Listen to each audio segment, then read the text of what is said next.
There comes a point for many of us when we feel lost, like something essential is missing in our life. And so we begin the journey of the seeker. And we begin to search the world in all four directions for peace, for substance, for love. We look in the quietude of the forest and in nature. We look to the silence of the sky. We look to the stillness of the sunrise, and though we catch glimpses of peace, they come and go, and somehow we can't hold on to them.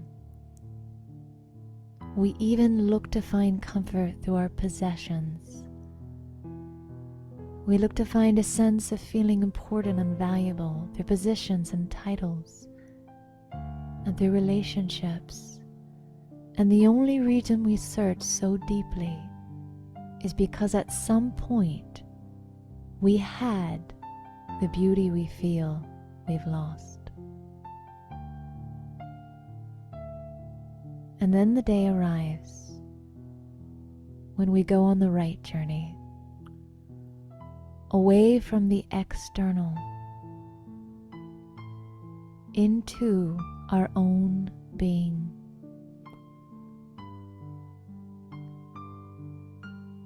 There comes a time when the seeker goes within and lets go of all the stories of the world, lets go of all their memories and baggage, and the seeker becomes quiet and finds that the door they had been looking for is within them.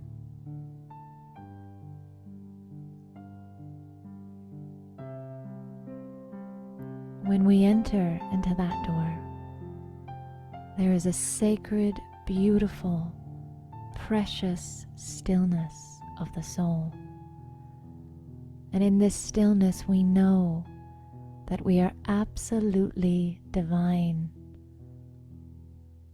and connected to the Supreme and Beautiful One.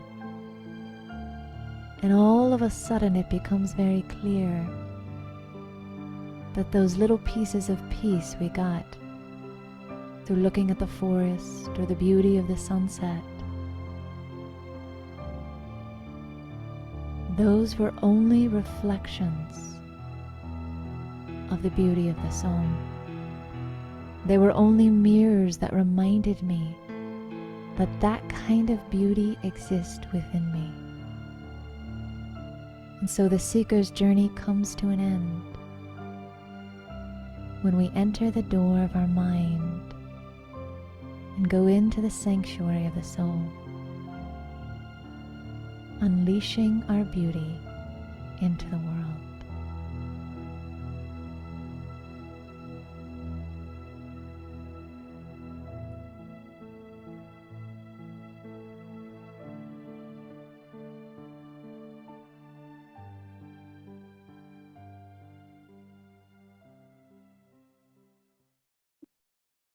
A very good evening from Malaysia. It might be different timing in different part of the world, but greetings of peace and love. And welcome once again to the Meditation Cafe, the platform to have interesting conversations and talks around spirituality, spiritual wisdom, insights of life, and meditations. And welcome to those who are new to Meditation Cafe. We really hope you will take back something from this session. And for those who have been always with us, it's great to see you. And once again, I'm really happy to be with you all today and to introduce the speaker and moderate this session. However, before we continue further, just a few reminders, housekeeping, that there is Mandarin and Tamil translation. So those who need Mandarin and Tamil translation, you can choose that interpretation. And you would have noticed that all your video will be off throughout the session. However, we welcome questions and comments from you. We would love to hear that from you. So you can use the chat box to do that. And also for the question and answer session, please feel free to post your questions and we will address as much as possible towards the end of the sharing session from our speaker today. All right, so, and also before I introduce the speaker for today, we would also like to know what inspired you to come for this session. Come join us back again to the Meditation Cafe, or it's the first time you're joining. What brought you here? What inspired you? Please feel free to share with us using the chat box, as well as to let us know where are you from today. From which part of the world are you connecting with us? So now let me introduce our speaker for today and the topic that we are discussing.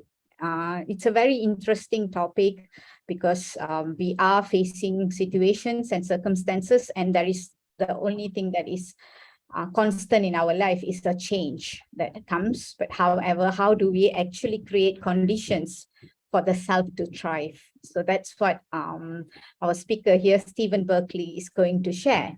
And for that, let me introduce a little about Stephen. Right, okay. Stephen has been a director of the business at Flintrop Consulting,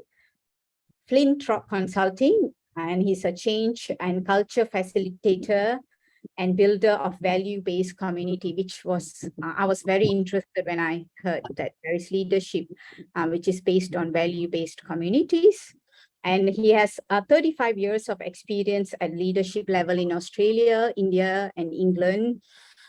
And his industry experience are from various industries, including health, shipping, manufacturing, agriculture, IT and law, and he has worked with broad range of leadership level and boards and senior leaders in the areas of change management, which is a very interesting thing again that will be so related to the topic today: strategy development, governance, business improvement, and organizational development. So again, the emphasis here is value-based community. And Stephen has an experience as a group facilitator and executive coach and works with clients to identify opportunities for growth in terms of his consultation work and all. Another very, very significant aspect of Stephen is that he has over 20 years of experience as a meditation teacher. And I believe that, you know, he is an integral part of all his practices in his professional life. He brings, you know, integrates meditation into that. And we are very delighted to have you with us, Stephen. We are very grateful to have you with us. And let's hear from the insights in the aspect of creating conditions for the self to thrive. I pass it on to Stephen now. Thank you, Bhamini. Thank you for that lovely, warm introduction. As I understand, it is quite warm in your part of the world. And we're experiencing a beautiful 21 degrees here in Brisbane today. And it'd be great just to hear a little bit more from you. I know somebody has already put up their answer in the chat, really interested about this topic and what about this topic attracted you today, creating the conditions for the self to thrive. And somebody has already put in they're very interested in the bits around the self thriving. So if anybody else has got anything that they'd like to mention, because that's really helpful to me, so I can connect my thoughts to your needs. And as Bhamini said, I've got a broad experience working in the world, working in Australia, in the UK, and India. A large part of my career has been in the healthcare sector. And I guess a large part of that type of work is that, particularly working in hospitals and healthcare, they're very dynamic and often really complex environments. And there is a lot going on. There's a lot of stress. There's a lot of sorrow, particularly with all ranges of patients coming in, whether it be for acute condition, a chronic condition, coming in from road traffic accidents. And in that period of time, there was no shortage of intense, stressful environment in which to work. And when I started my meditation and spiritual journey in the early 90s, I was really looking for a practical approach, something that would really help me reduce my stress in my life. And there was a couple of things that I was really looking for from meditation. One was to be more peaceful. One was to improve the quality of my relationships.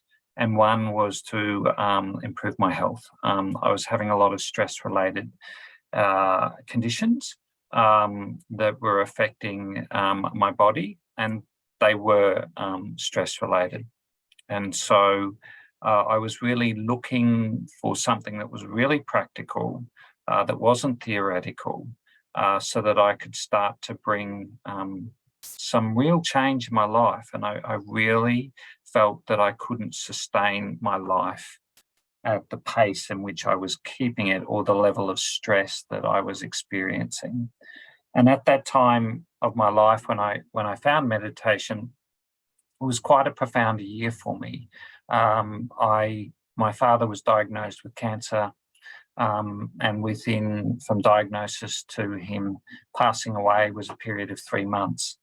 My mother's mother, my grandmother, passed away. One of my good friends at the age of 28 had a massive heart attack and passed away. And my father's brother, 8 months after my father passed away, he passed away from cancer. And so it was a really intense time in my life. And I was working 60 hours a week plus. I was an athlete. I was training 3 or 4 nights a week, playing my sport on the weekend.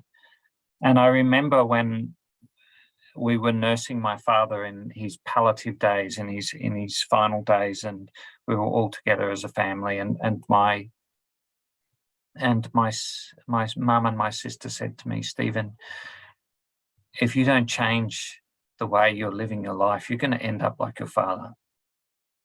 And it was a real arrow that really struck me very deeply. And I knew that the type of life that I was living was not sustainable. And I realized that my destiny was in my hands, and I had to do something about it. And that's led me on a journey of constant exploration and experimentation, because I came from a scientific background, but I also came from a background of grandparents and parents who really taught me to be really curious about the natural world in which I lived. And I think there's lots of secrets to be obtained. And I really liked the meditation commentary. And we could just there was a 3-minute meditation commentary, and we could spend just the whole time unpacking that commentary, because there was a lot of depth in it. And it talked about the quietude of the forest, and the silence of the sky, and the stillness of the sunset. And I guess what it was talking about, us searching outside for these things, whereas the door to all of these things is internally. However, I think we exist within that natural environment. And when I was thinking about this topic, and the topic was creating the conditions for the self to survive. And as the days went on, I sort of became a little bit aware that creating possibly wasn't the right word. And as I became aware that the conditions for the self to thrive are always there, they're always present. So it's not a matter of creating them, but it's a matter of selecting them and being more aware of those. And as I was saying, I was quite lucky in my upbringing. The lessons that my grandfather in particular, firstly, taught me about curiosity. And I remember my mother was the youngest of 7 children. So he was older when my mum was born. So by the time I came around, he was well into his 70s. And he was a captain in World War One. And he was a real gentleman. You know, we'd be out in the garden. And if you can remember those days in the 70s, people were really quite well dressed. And even when he was gardening, he had, you know, nice pants and a belt and shoes. And he taught me about experimentation. And he had these beautiful flowers, which you might know, they're called hydrangeas. And he taught me how to experiment with the hydrangeas and how you could change the color of these flowers.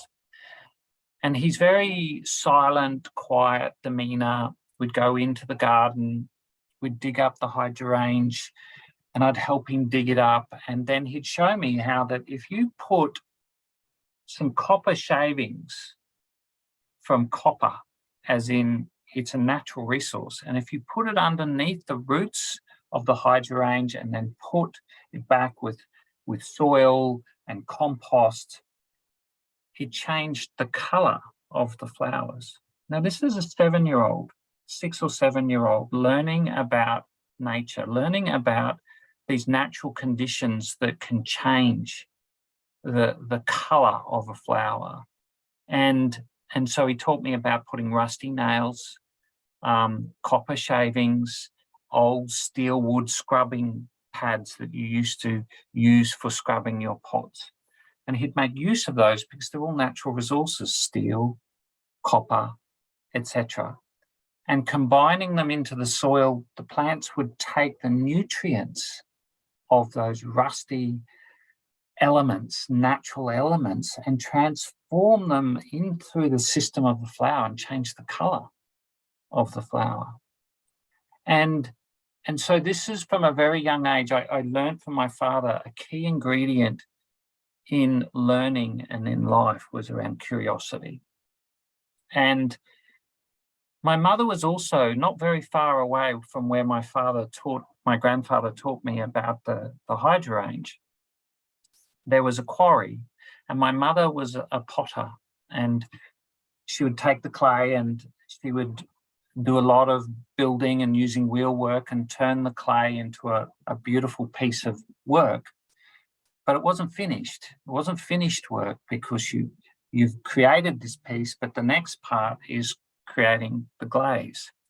And my mother, just near where my grandfather used to live, was this quarry. And I remember we were walking past this quarry one day, and she walked down to the quarry and she was curious about the color of the stone.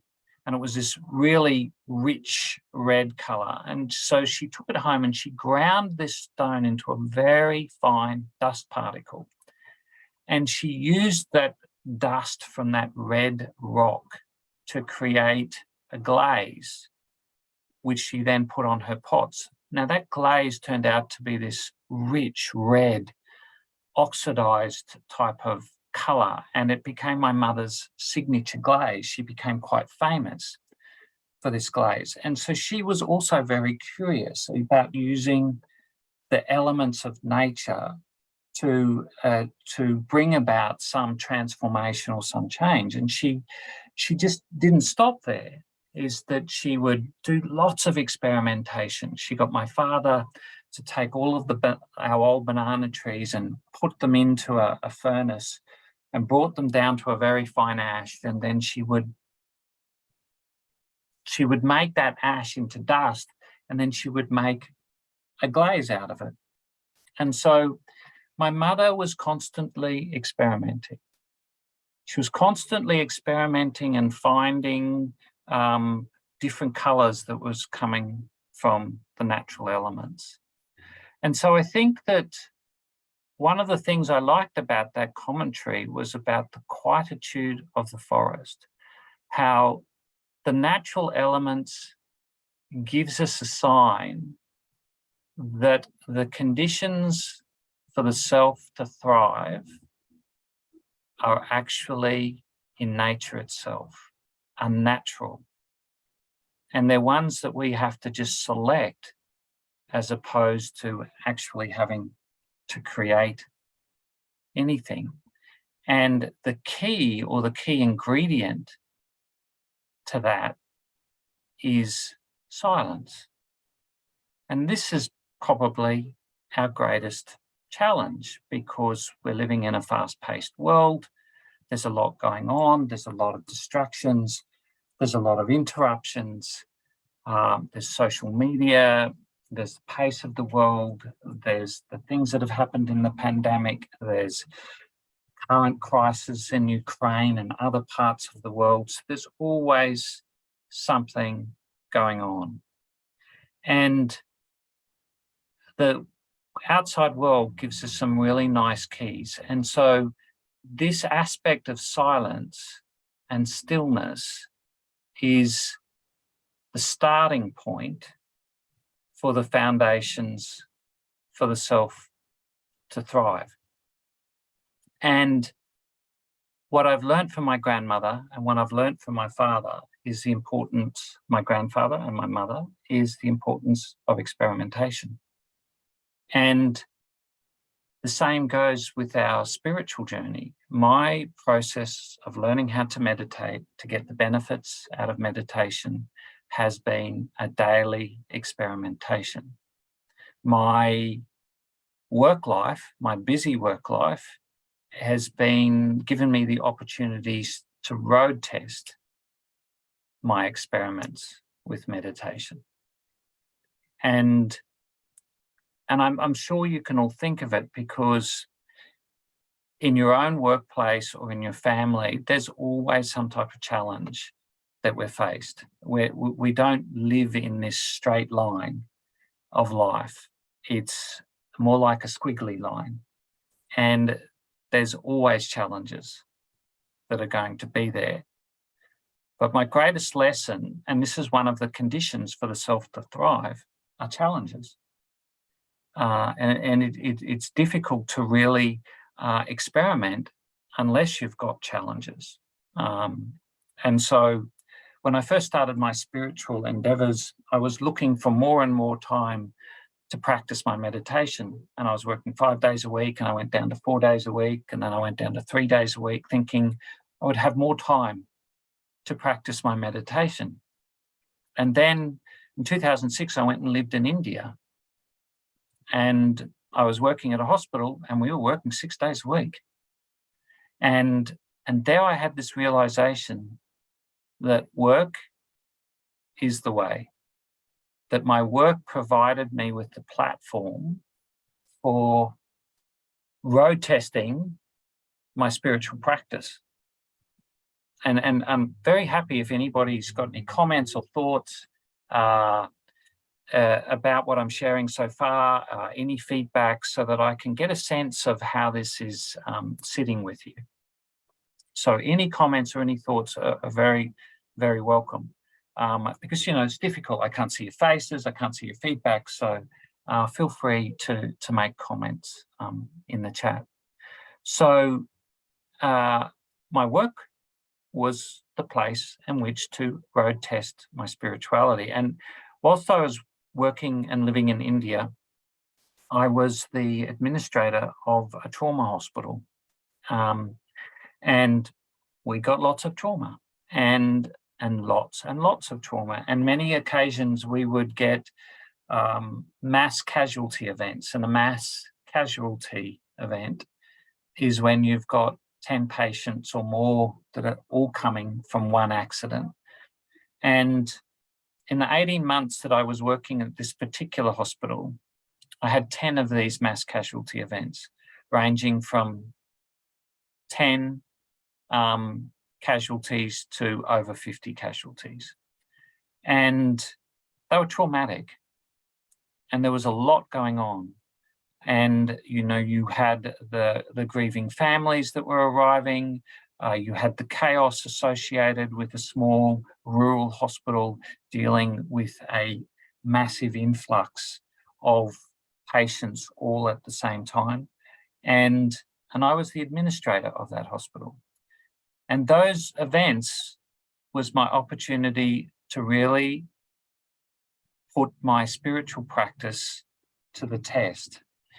And it was interesting, on my very last night at the hospital, before I was transferred back to another position, we had a major event which involved a bus that overturned, and there was over 50 people on that bus who were injured. And tragically, 13 people in that bus lost their lives. And the injuries in that of those patients that survived were quite horrendous. And they arrived, and they kept coming. And it was such an interesting evening. And my practice of silence was really crucial to me in that evening, because I was the administrator of the hospital, and I was making sure that all of the resources required for the medical team were available for them to do their work. And I remember we had to evacuate one of our wards and discharge patients, and we had to turn that ward into an operating theatre because our operating theatres were full, and we were doing a whole range of minor operations in the wards themselves. And I'd walk in, and I remember seeing the doctor, and I looked at him and I said, "Do you need anything?" And he says, "I need a light." I just turned around, and then I saw somebody, and I said, "Do you know where that spare operating theatre light is?" And he said, "Yes." And within 5 minutes, I had that light in with that surgeon. Now that went on all night. I had a thought, I turned around, the person I needed came to me. And many of the people that I was working with were also practicing meditators. And the outcome of practicing and experimenting with silence is that it increases your capacity to be able to catch a need, to be able to catch somebody's thought, to be able to have the vision to know where to be next, who to talk to next, which corner to turn. And so that particular evening was a real sign to me that my meditation practice was maturing over a period of time. And so I mentioned before that one of the key aspects of the conditions required for the self to thrive, the very seed of that is cultivating stillness and silence. And it was interesting. We had 3 things in that meditation commentary: the quietude of the forest, the silence of the sky, and the stillness of the sunrise. Quiet, silence, and stillness are natural. They are there. Those conditions don't have to be created. We just have to select those conditions. So when I first thought that this title of this topic was about creating the conditions for the self to thrive, this morning I had this realization that it's not actually creating, it's about selecting. It's about making choices that taps into those conditions that already exist. And that means taking out the time to actually begin to cultivate silence 1 second at a time. And I'm not talking about going on a silence retreat for a month or going sitting up in a mountain. We do have lots of opportunities to cultivate silence if we look for them and we're open for them. And it can be as you're eating your breakfast instead of looking at your phone. It can be as you're watering your garden instead of listening to a podcast. It can be being aware of what's going on around you when you take your dog for a walk. And so the opportunities are there for us to really tap into and select these conditions. And silence is the seed of all of this. But experimentation is how to make it a reality. And experimenting means to start your day with 5 minutes of silence. That's an experiment. And I've felt that there's 3 qualities that go with experimentation. And I call this the axis of learning. In learning in spirituality, the first key is curiosity. So my grandfather taught me about being curious about how certain conditions and certain nutrients can change the color of a flower. My mother taught me about being curious about a particular natural element, what would that look like if I ground that down and turned that into a dust and then created a glaze with that, which he then put onto her pottery and then put it into a kiln, and it came out as this beautiful. Now that didn't happen without curiosity. And so I've given you a few things today, and the thing that I invite you to do is please don't believe a word that I say. Please don't believe a word that I say. Why do I say that? Because if it's a truth for you that silence is something that can be selected, that we do choose to cultivate this silence, experiment with it. Test it out for yourself. That's the way when I was given certain aspects about this knowledge that you heard in that particular commentary, that the doorway to this silence, to this quietude, to this stillness is to look internally. And I went, okay, I'm up for it. I'm stressed. I'm sick. My relationships are deteriorating because I'm angry and I'm aggressive. If you reckon, and you're saying, if you say to me that I've got all of this inside to me, I'm up for that. I'll experiment with that. And so the key ingredient, first one is curiosity. The second one is courage. And it does take courage to apply.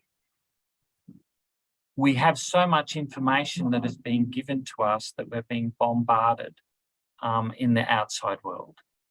And it takes courage to slow down and say, the world isn't going to stop if I just stop. It'll continue doing its thing. Having the courage to say, okay, peace is an option and it's internal. And if it's a truth, then I would be able to experience it. Let me experiment with this peace and see what the effect is on my body. So first is curiosity. The second is courage. And the third part of this axis of learning, an axis, I'm conscious that I'm being translated. So the axis is AXIS. So this axis of learning has courage. It has curiosity. And the third piece is humility. And sometimes our experiences and our experiments don't go so well. And you just turn up and you give it another go. And sometimes you're practicing your meditation and you get angry again.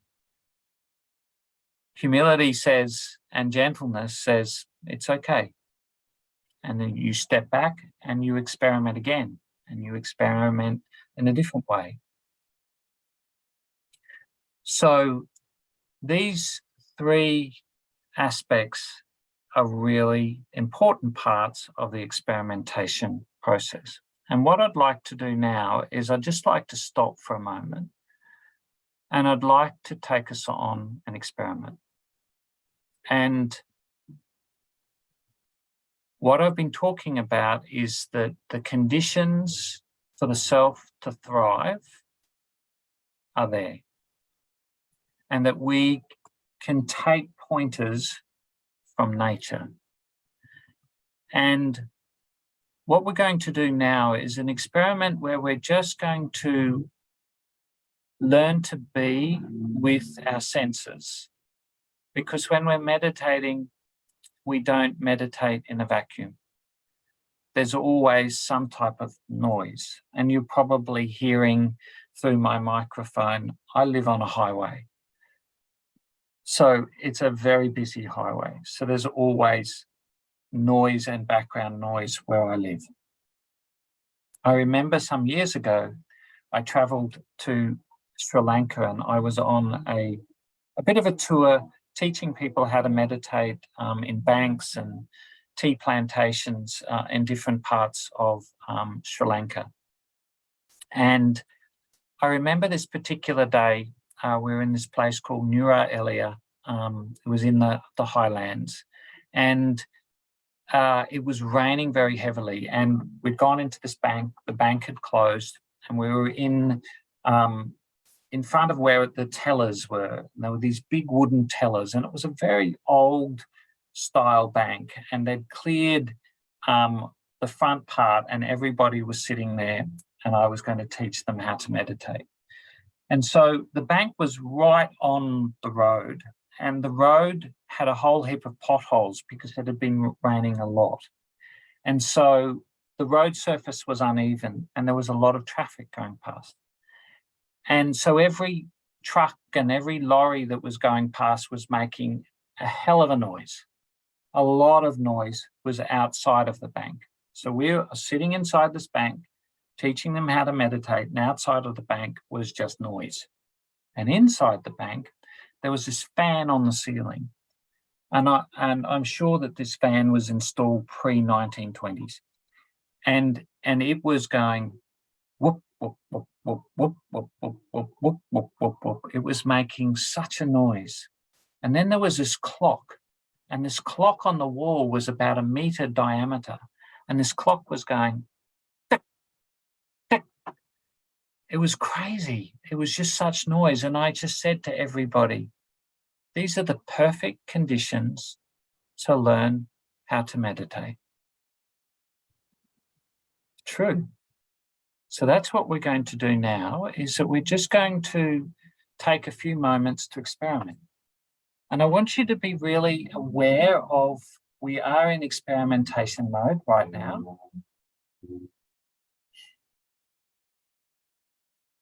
And be aware of any changes that you might notice in your physical, in your body.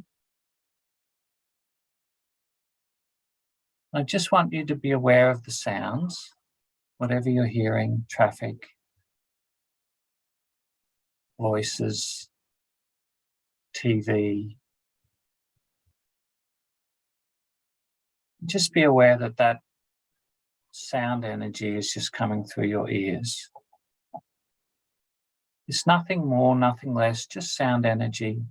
It's not good, it's not bad. I'm just allowing it to flow.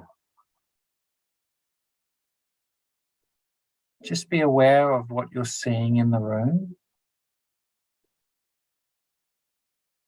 Furnishings, computer screen, light, colours, the edges.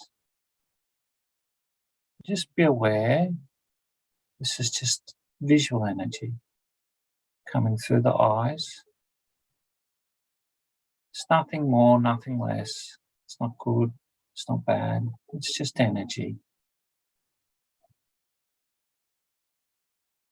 Just be aware of the feeling of the energy through your skin. Feel the humidity, feel the coolness. Be fully present to the feeling through your skin, through your toes touching the floor.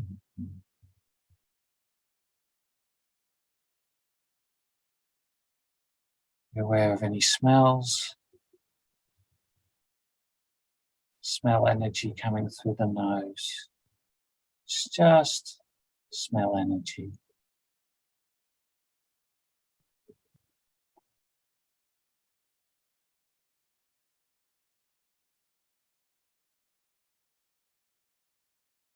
Now just be aware of your breath. Just allow yourself to be fully present to your in-breath.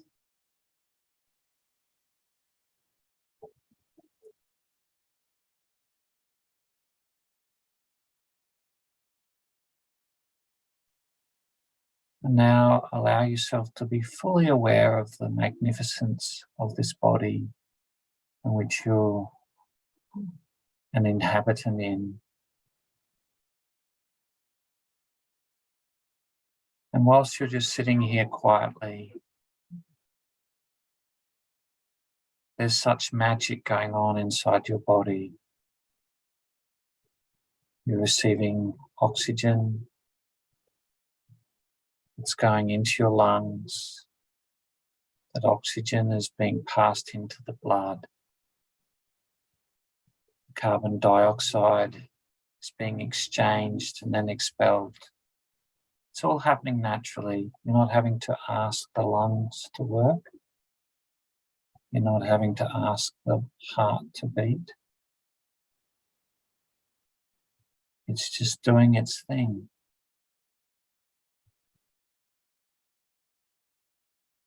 Allow yourself to be fully present to the beauty of the body. Feel the spine. Feel all the ribs coming from the spine. Feel all your bones, your arms, your legs. Allow yourself to be fully present to the magnificence of this beautiful, ingenious body. And now allow yourself to just be aware of how you're feeling after this little exercise. You're noticing that your breath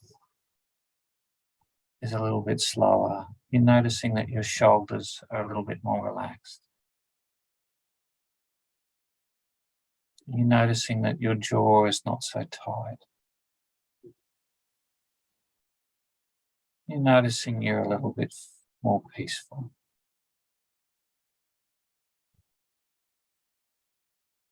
And if there's been some change, just allow yourself to acknowledge that you just selected the conditions to enable this experience.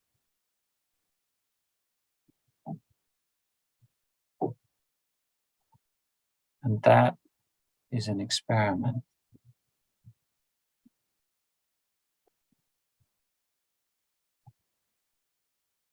So I'll be very happy to hear any feedback from how you felt with that little experiment. It's very hard, you know, I've got no feedback coming. I don't like to be a talking head. So more than happy to receive any thoughts. And we've really only begun to explore the conditions for the self to thrive. So far, the key ingredients that I've talked about is silence is the seed.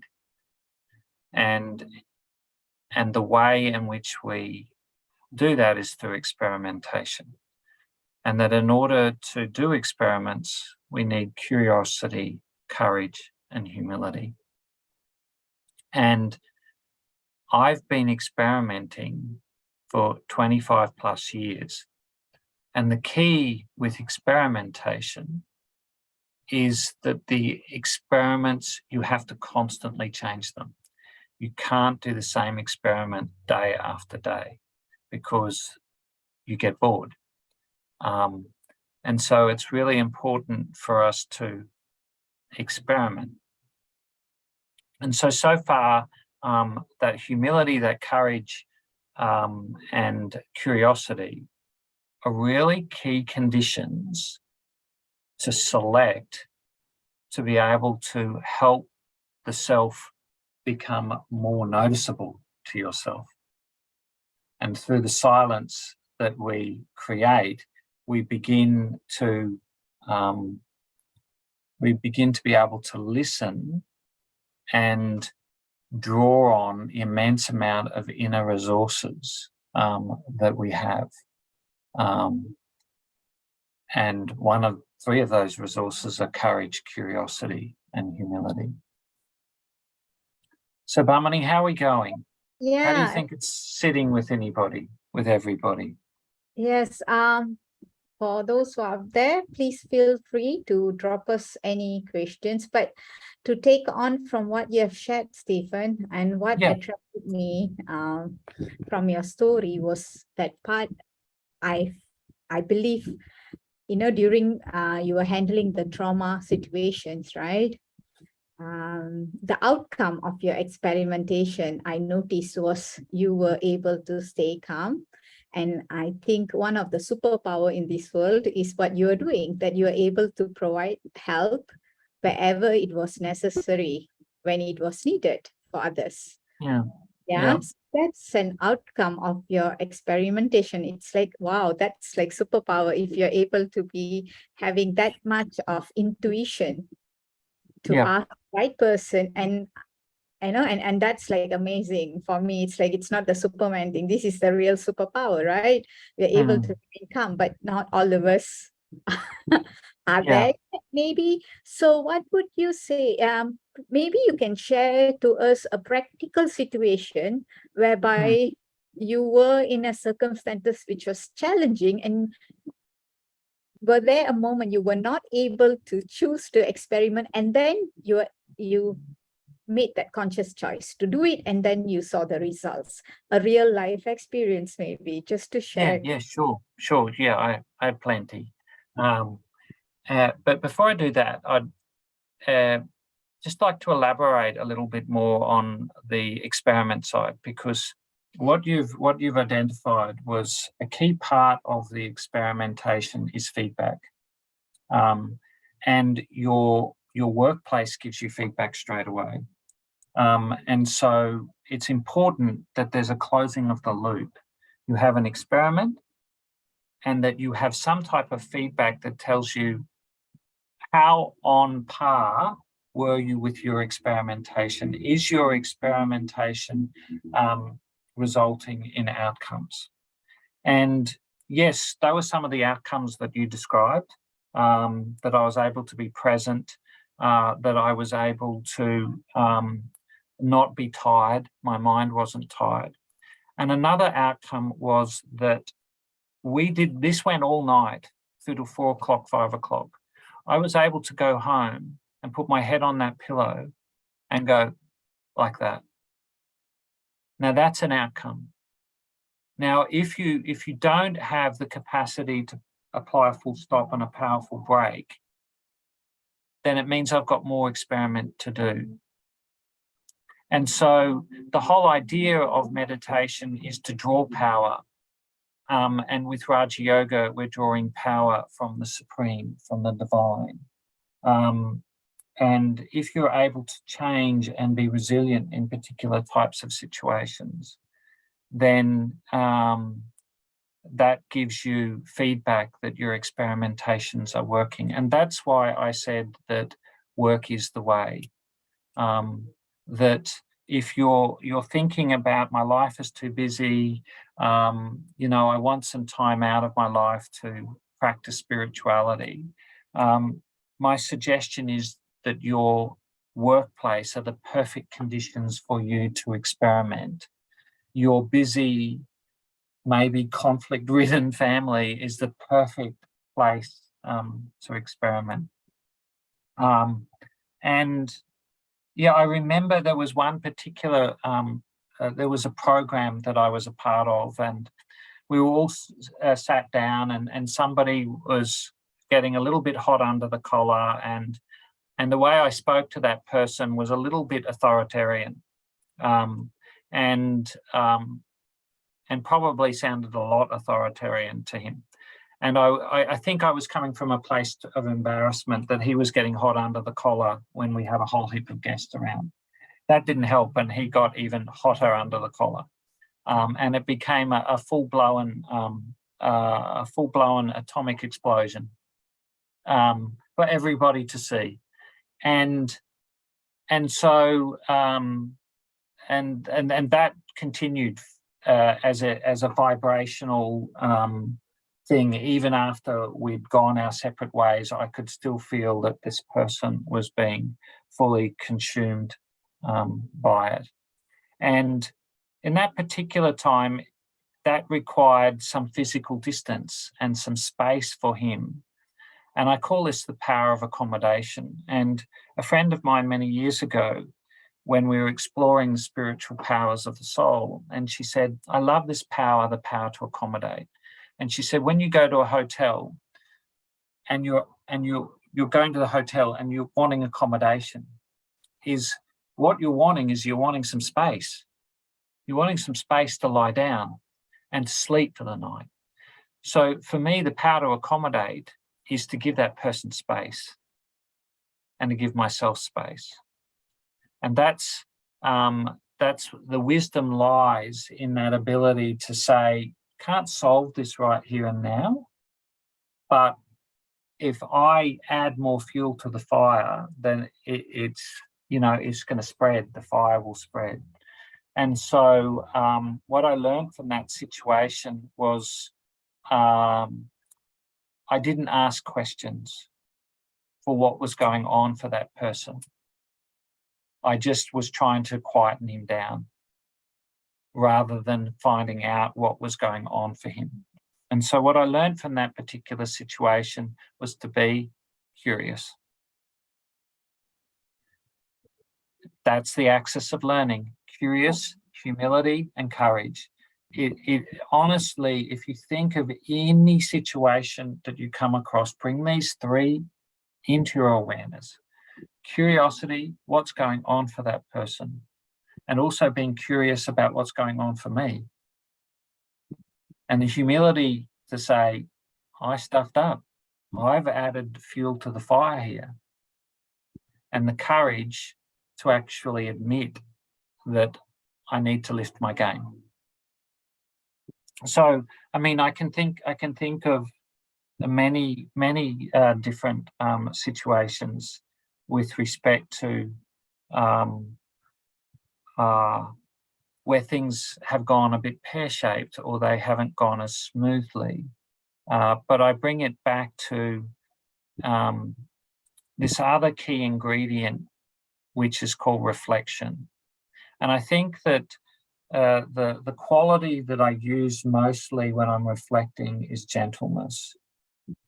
And I think that if you ask most of my friends about what is my core quality, they'll say gentleness, because I've really learned how to be gentle on myself.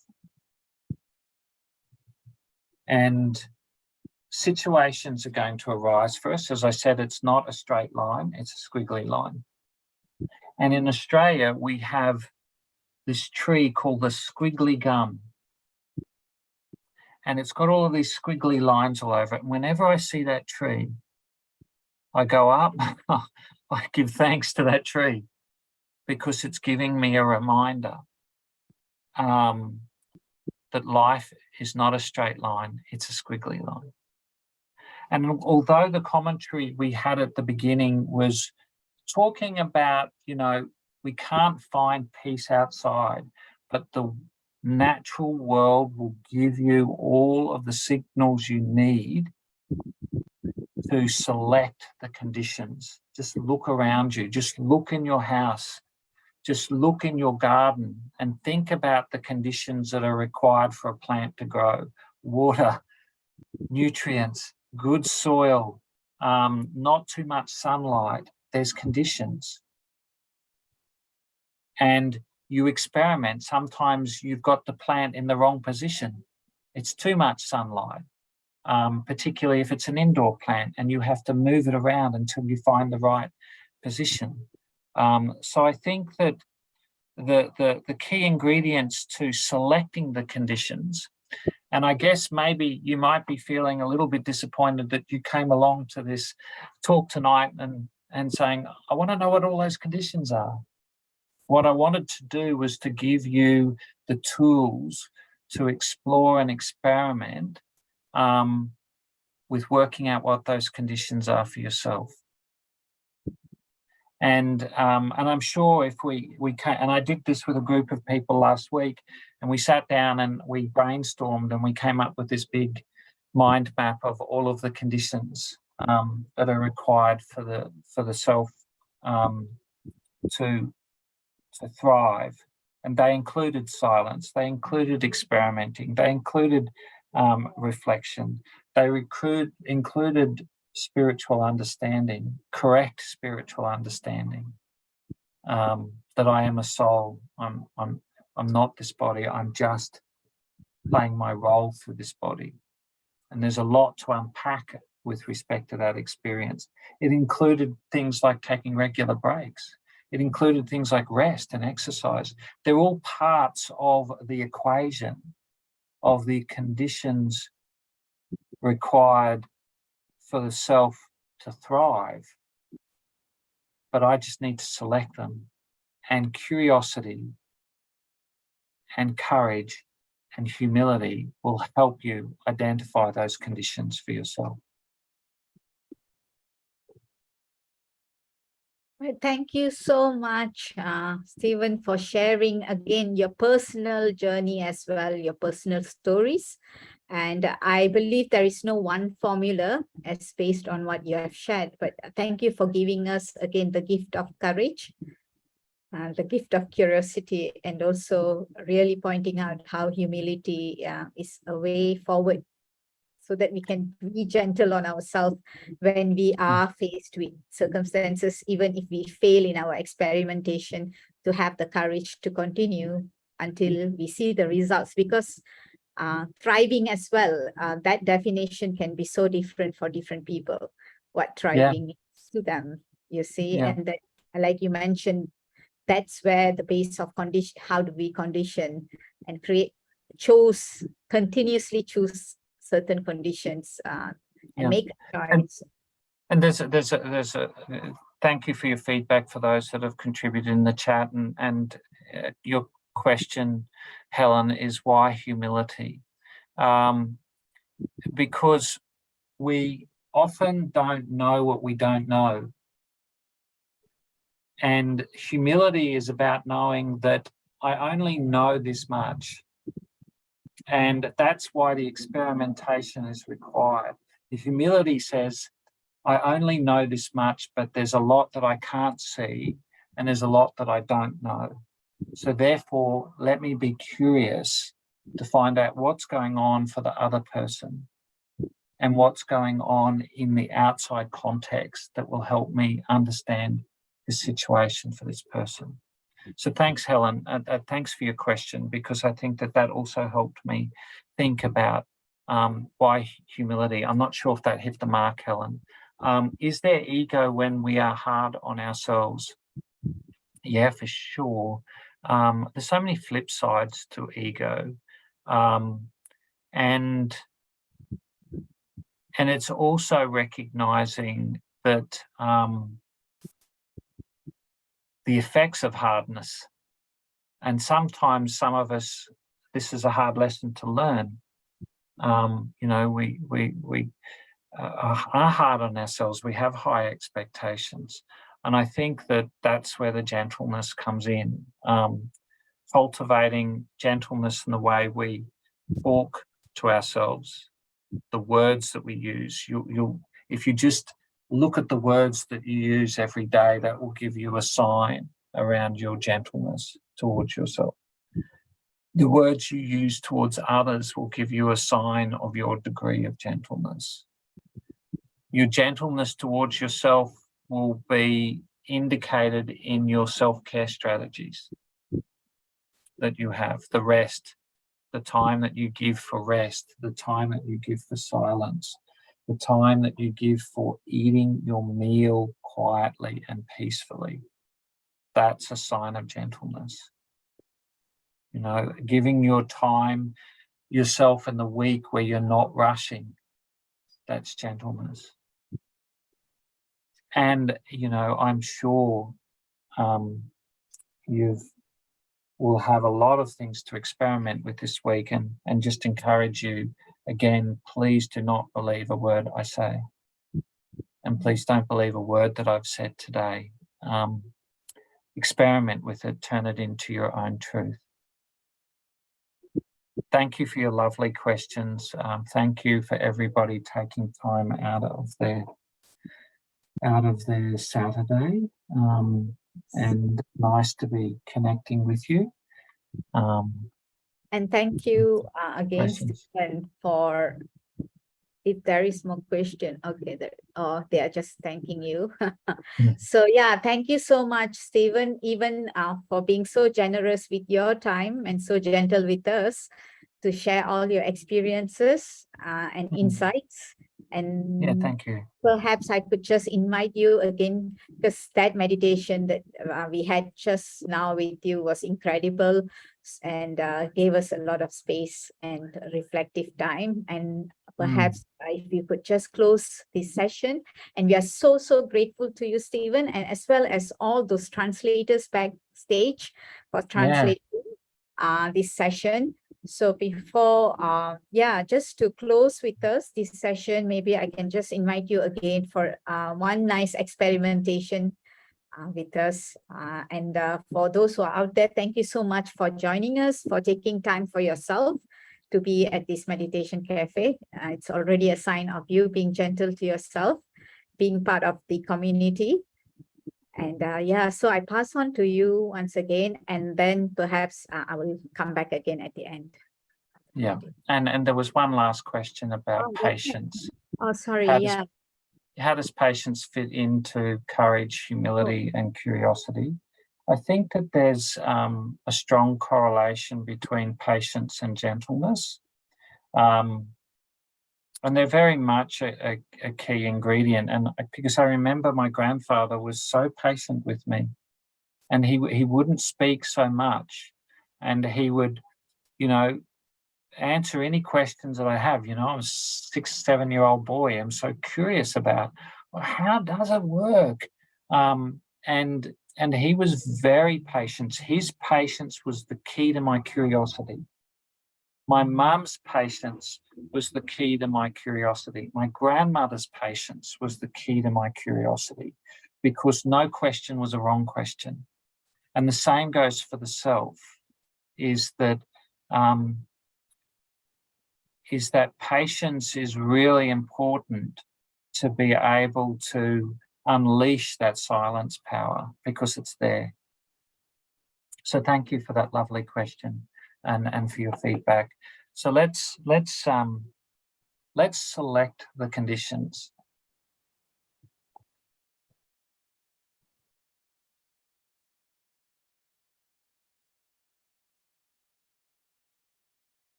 I just invite you to be fully present of yourself as a living being, this beautiful, vibrant, conscious living being who's looking out through these eyes, just sitting behind the forehead.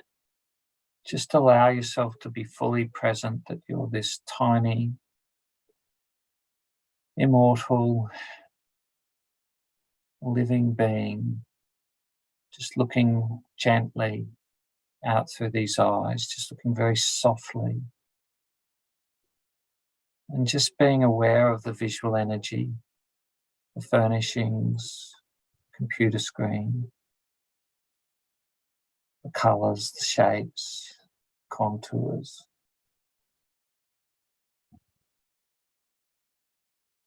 And it's just visual energy that's coming through the eyes and the soul, choosing just to be at peace with the physical world that I'm seeing. And again, by this tiny point of light, I'm listening through these ears. I can hear the breeze, the soft evening breeze. I can hear the traffic. I can hear other noises, television, voices. And it's just sound energy. I'm allowing that sound energy just to go through my ears and just out. Doesn't change who I am. I'm a peaceful being, just listening.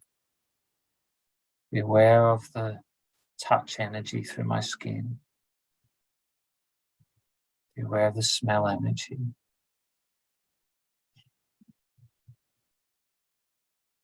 And just be aware that this point of light, and coexisting with this natural, with nature. It's all beautiful.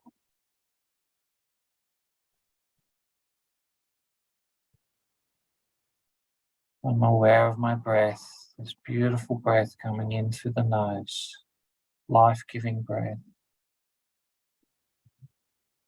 I'm allowing my thought to follow the path of that breath down my throat into my lungs. Being aware of the magic of that oxygen going through my blood vessels to my cells, throughout the body. Not asking it to do it, it's doing it naturally. I'm aware of that beautiful process of the carbon dioxide being exchanged and then being expelled through my breath.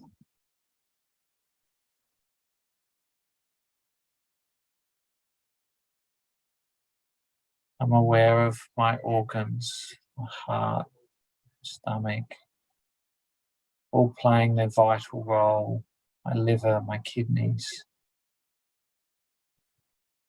Deeply acknowledging the beauty of this physical body,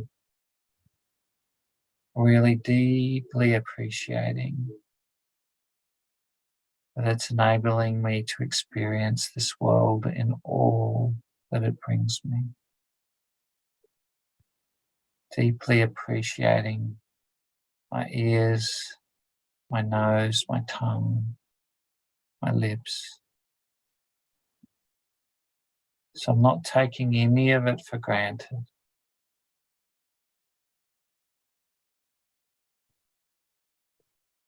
And just allow yourself to be present to this point of light that's in the center of the forehead. This is who you really are.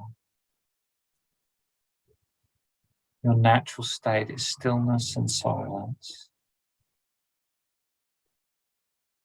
You've just selected the conditions for the self to thrive. This is just one small experiment. And with these continuous experiments of selecting and identifying the conditions for the self to thrive, I become closer to the Supreme.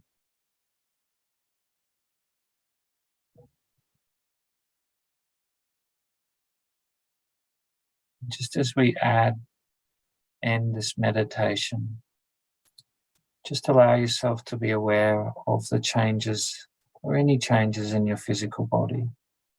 You're feeling more relaxed.